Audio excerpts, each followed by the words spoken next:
Are you frustrated because your iPhone's 0.5 zoom features is not working?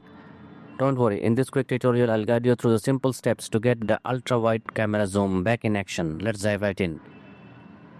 First, open your settings app, scroll down the tap on camera. Here make sure to toggle on macro control. Now open your camera app and switch to the 0.5x zoom to see if the issue is resolved.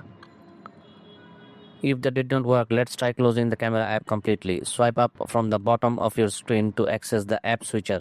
Find the camera app and swipe it up to close it. Reopen the app and test the zoom again.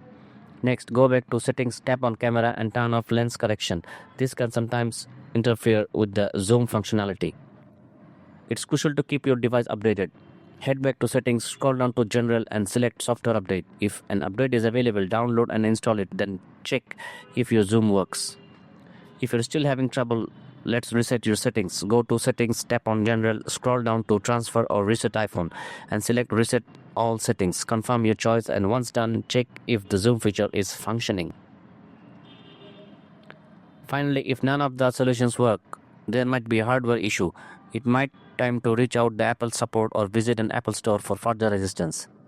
That's it. With these steps, you should be able to fix the 0.5x zoom issue on your iPhone. If this video helped you out, please hit the like button and leave any questions in the comments below. Thank you for watching and happy shooting.